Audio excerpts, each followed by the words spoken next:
Greetings, brothers and sisters. How y'all doing out there? Peace and blessings, peace and blessings. We finna talk about a very, very important history,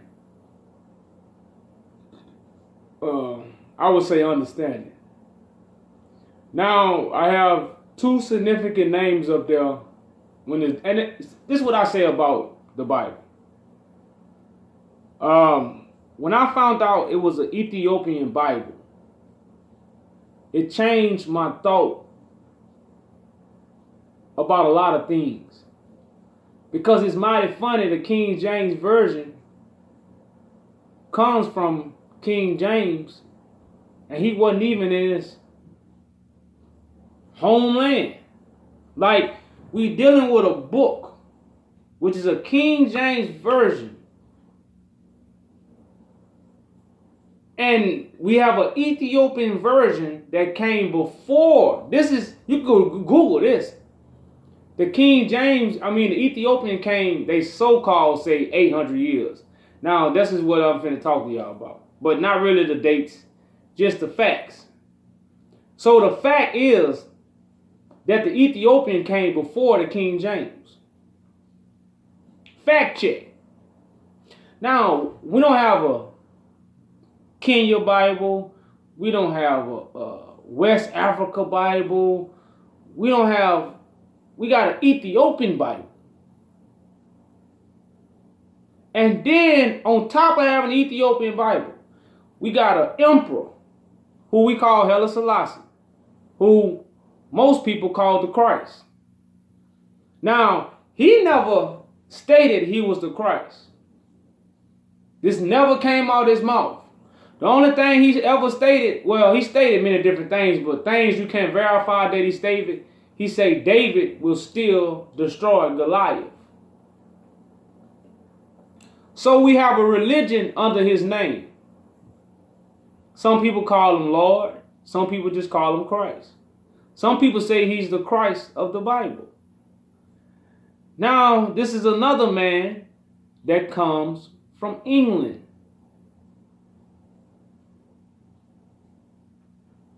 Haile Selassie fled to England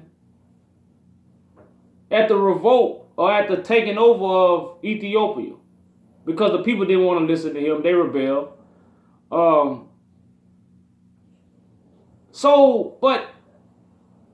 if he never called himself Christ, and we have so many people who are of the Rastafarian religion, because Rastafari is also religion because it's under him. If he never called himself Christ, why would we place ourselves under that religion? Now, I'm really saying all this to talk about Tewodros, who, no, close the door and lay down. Tewodros, and I know I'm not saying his name right, because that's his name when he became emperor. He had a name, he had a birth name, he had a nickname, and the name that I have in the title is the name that he was given when he became emperor. But he passed away in 1868.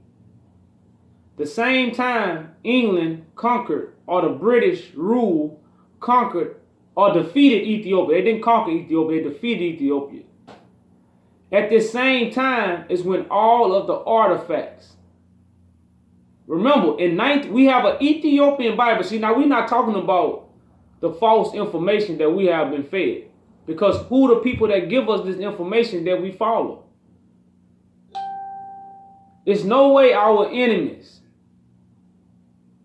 or anybody that's trying to control the world in deception is going to give you anything that's going to help you overturn them. So all I'm giving you is facts. Now, it's a proven fact that in 1868, all of the artifacts, all of the hidden artifacts of biblical texts, of scrolls, not all of them, but most of them, the ones that they found, because the person that I'm telling you about created a library.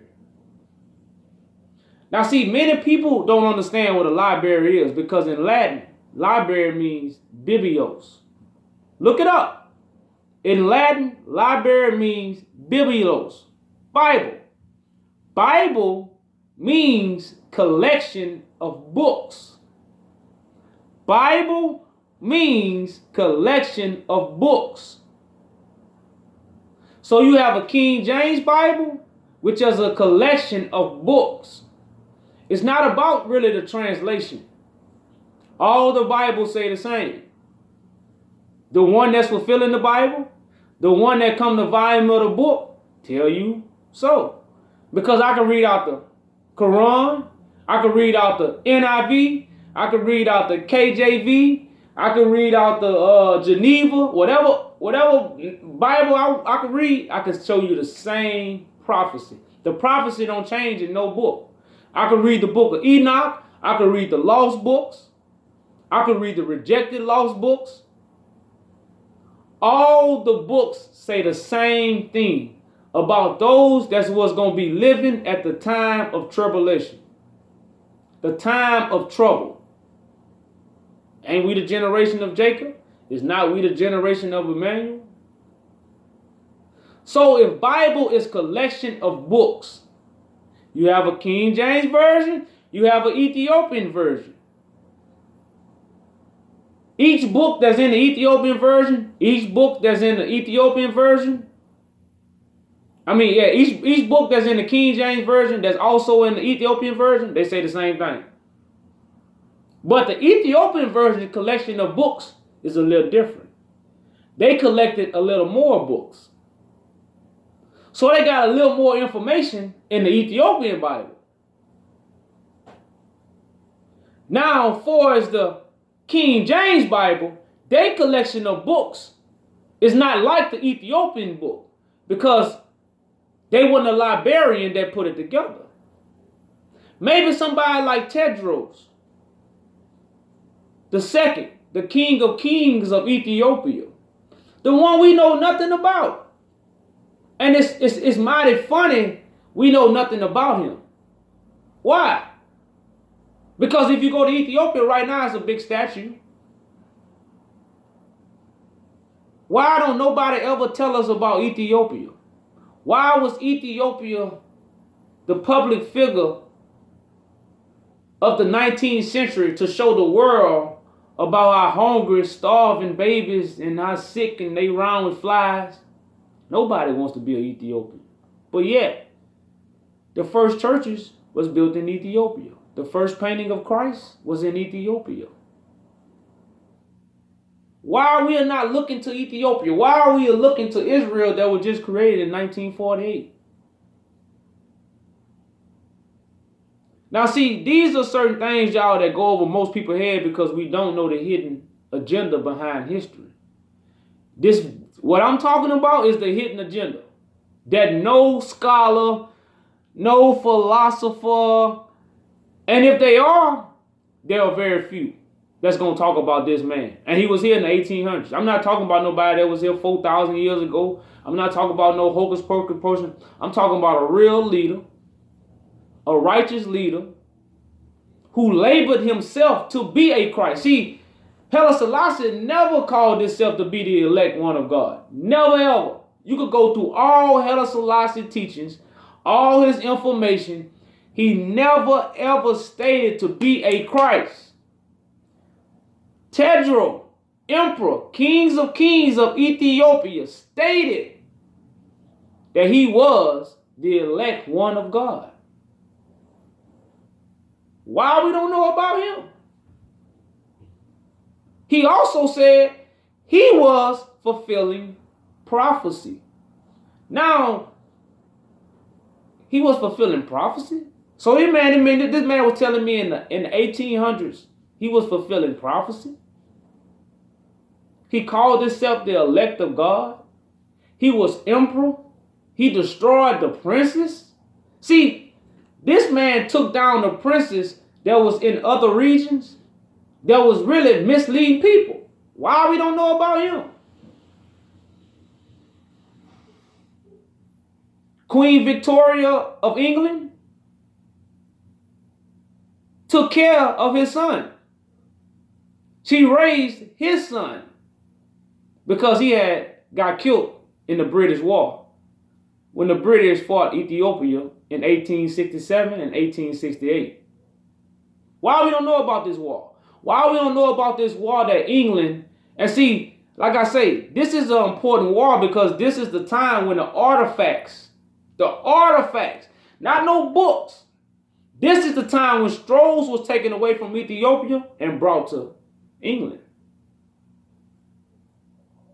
So y'all, you know, I'm doing this video to just bring you a little piece, a little seed of this truth, that if you plant it in your mind, things will open up to you to show you why the queen or why the crown is coming back to who it belonged to. Now, the whole world read the Bible and not understanding that Abraham's kids are in captivity. Because once you understand this story, you can understand why the Jews left black and they came back white. You can understand why they set up the false Israel in 1948. See, these are things that's not truly understood. We waking up to it, but we not woke to it. Because if we was truly woke to understanding the true history, we'll be walking right now. We'll be moving. We'll be through talking. We'll be coming together. We'll be unifying. See, these things ain't happened yet because why? We still believe the lie. It's no way you can read the Bible and not look towards Ethiopia. There's no way you can read the Bible and not look towards Ethiopia. But see, many people do not look towards Ethiopia because they don't know about, and I'm saying his name wrong, y'all. Y'all know I can't talk that good. I got a sword. But Tewodros, Emperor, kings of kings. And that's why when you read the Bible, the Jesus of the Bible is talking to the disciples. Because remember, even the emperor back then, the kings of kings of Ethiopia, who I'm speaking of, who passed away in 1868, everybody didn't follow him. Most people was against him. But the few that did, they didn't understand what he was doing because they couldn't comprehend it because of what the other people was doing. They was like, well, man, we believe you, but man, what about what they doing? So that's why when you read the Bible, the Jesus, which is nothing but high priest, that's what emperor means, high priest. So this emperor, this high priest, this Jesus prophesies about the Son of Man coming. So this certain emperor, because also he was a visionary. He was known as a visionary, so he seen the vision. He believed in the vision. He just wasn't a person that was an emperor because I read a book. No, he was a visionary. He set up people. He destroyed people. So y'all, like I said, these things y'all just want to put on your mind because we have these Rastafarians running around saying Haile Selassie Christ and, you know, not truly understanding what went on. Haile Selassie was put in place for deception. Now, I'm not saying he didn't have enlightenment. I'm not saying he didn't have truth. I'm not saying he didn't know truth. But you have to understand why he was glorified. Because they wanted us to look towards him. Because why? If we look towards him, we won't look towards the real one. And that's the one that died in 1968. Again, not to take nothing from Haile Selassie, but he even said himself he wasn't Christ. 1868. Yeah, I'm sorry, 1868. I said it a lot. 1868 is when he passed, not 1968. So, like y'all, these things we must understand. Like I said, y'all, you understand the 1948. The fake Jews. You understand so many things, y'all, and there's so much more to be said about this story. It holds a lot of weight to our history and what's about to really take place that many people, you know, are still in darkness about. So I know I don't have no questions, y'all. For those who watch, you know, really look into this. Say his name. Tewodros. Yeah, Tewodros. Tewodros II. And that's what his name once he became emperor. He wasn't born. What was his born name? He was born Costa Haile Georgius. Haile Georgius. I can't say it. Look him up, y'all. Hey, look him up. Brother with cornrows. A brother with cornrows. So, as always, brothers and sisters, I always hope the Father has circumcised y'all hearts and ears for the message. Peace and blessings, y'all. And I'm out.